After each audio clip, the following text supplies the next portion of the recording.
Politika parang suka nag-aapoy sa dila, nag-aapapaso sa puso.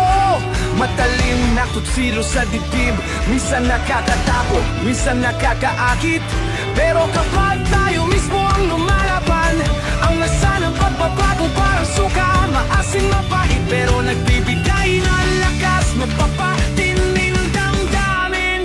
Di baling suka kaysa maging alikabok na kalimutan at sinusuka ng taong bayan. Sumala kami sa mga pangakong tila pula lumilipat sa hangin. Suka man kami sa iyong paningin pero di kami susuko.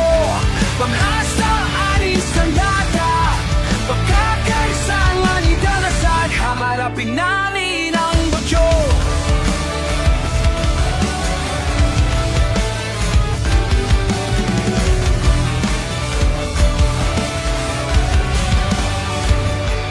Ang suka, ginagamit sa pagluluto, nagpapatindi ng sarap, pero dapat tamang sukat, kung di masisira ang lutuin.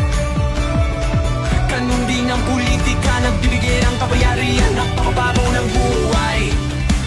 Pero dapat tama ang pamamahala, kung di magiging lason sa bawat tahanan. Di bali suka, kaysa maging alikabok na kalimutan at sinusuka ng taong bayan. Sawa na kami sa mga pangakong tila bulan lumilipat sa hangin. Suka man kami sa iyong paningin pero di kami susuko. Pag-asa namin sandata, pagkakaisa namin kalasad, haharapin namin ang bagyo. O suka, katapat ng kalawang at peking ginto, kami ang magiging boses ng katotohanan, ang ilaw sa dilim. Suka, pagkatwing mga tulad namin na handang tumindig, handang magmahal, handang magmaban sa diwalian, para sa mga anak natin, para sa kinabukasan. Marami ang nag-aanilangan, natakakot sa pagbabago. Ngunit tandaan, hindi tayo nagkisa sa laban na ito. Kapag dinurdur ako, gurgurin niyo si Bangag, si Butod, at si Budoy. Huwag kayo tumigil ha, hanggang di niyo magurgur sila. Kaya't kumilos, huwag matakot mag-aray, mag-organisa tayo, mag-share ng impormasyon at ipakita natin ang ating lakas. Kahit masimang landas, patuloy tayong lumaad dahil sa huli ang katotohanan ay matatamis na tagumpayan at ang pag-asa ay magiging liwanag sa ating pagkulayan.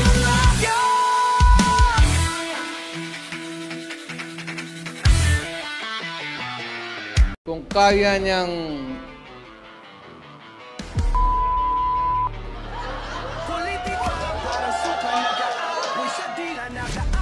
huwag kang magturo dyan sa mga kalaban mo, kagaya ko, kasi ako, hindi na ako kandidato.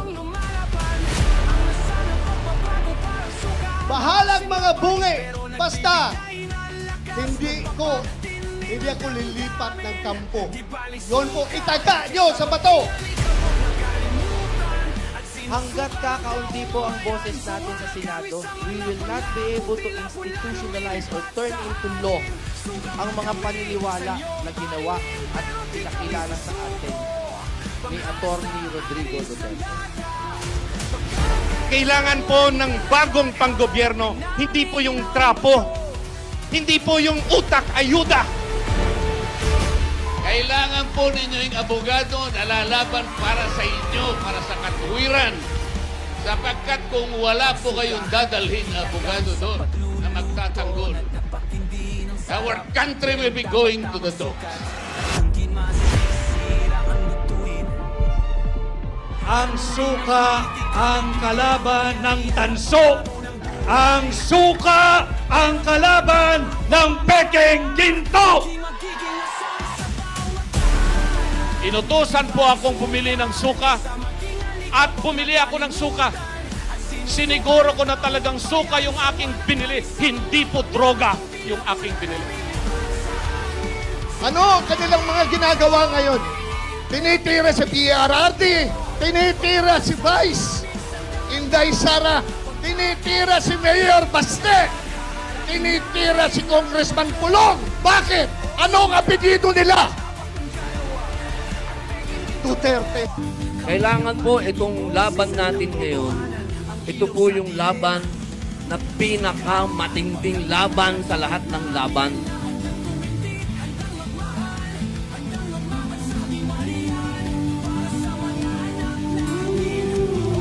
I am very humbled. Kami po lahat dito ay very humbled na kayo po ay dumulo dito sa ating proclamation.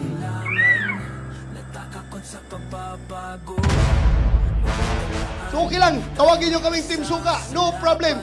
Basta kami ang suka sa buhay ninyo. Ha? Gusto nyo bang matanggal si VP Sara?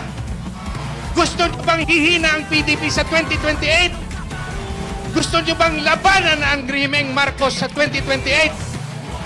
Ipanalo nyo ang mga senador natin is 2025. Para sa akin, ang PhilHealth po, para sa health yan. Hindi naman negosyo ang PhilHealth. Ang PhilHealth po ay insurance na meron tayong masasandalan tuwing tayo'y nagkakasakit. Siya po ay galing sa kahirapan, kaya naiintindihan niya ang kahirapan. Maniwala kayo o hindi. Si Pastor Apollo Sikibuloy noon, dahil sa kahirapan, ay gumagawa po ng suka.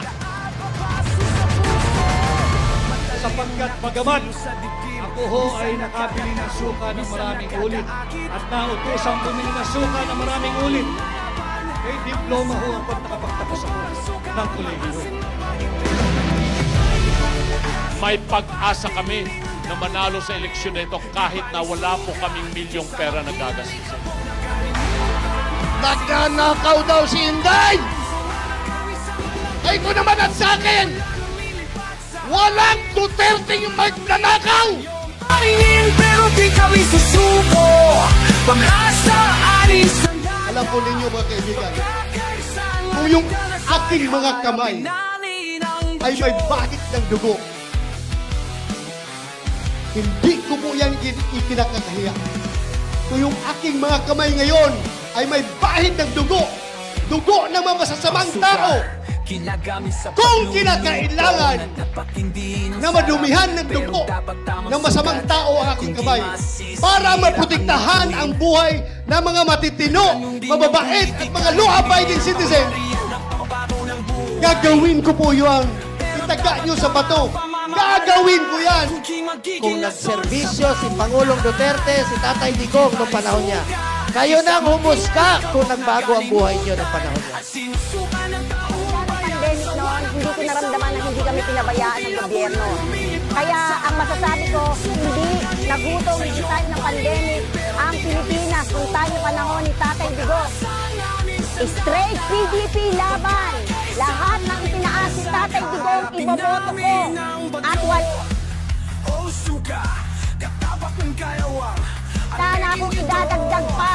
Ay makakamukon sa kami po ang mga nating kanwe na mga kamuhin na nakasama na natin miyembro ng PDP-NCNF. Nakikita kami sa mga Duterte na naging benepisyo paano kami sinuwa ng ating pamahalaan sa panahon ni Duterte. Let this day be that one day na tayo ay makukuha uli ang ating pamahalaan at Tandaan, hindi tayo nagkisa sa laban na ito. Ang pag-asa ay nagmumula sa bawat puso, sa bawat boses na naghahangad ng katarungan. Kaya't kumilos, huwag matakot mag-alay, mag-organisa tayo, mag-share ng impormasyon at ipakita natin ang ating lakas. Kahit masimang landas, patuloy tayong lumaad dahil sa huli ang katotohanan ay matatamis na tagumpayan at ang pag-asa ay magiging liwanag sa ating pagkulayan.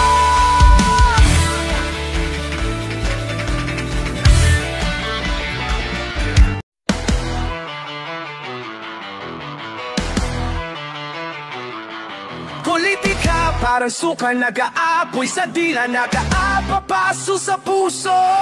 Matalim na tutsilo sa dibdib, minsan nakakatakot, minsan nakakaakit. Pero kapag tayo mismo ang lumalaban, ang lasa ng pagbabago parang suka, maasim mapait pero nagbibigay ng lakas, magpapatindi ng damdamin.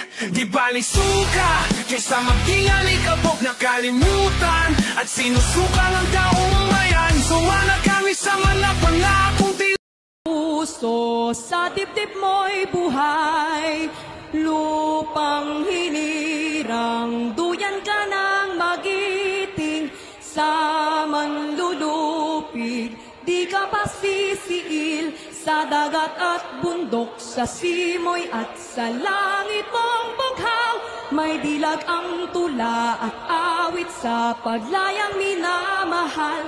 Ang kislap ng watawat mo'y tagumpay na nagniningning. Ang bituin at araw niya kailan pa may di magdidilim. Lupa ng araw ng luwalhati pagsinta.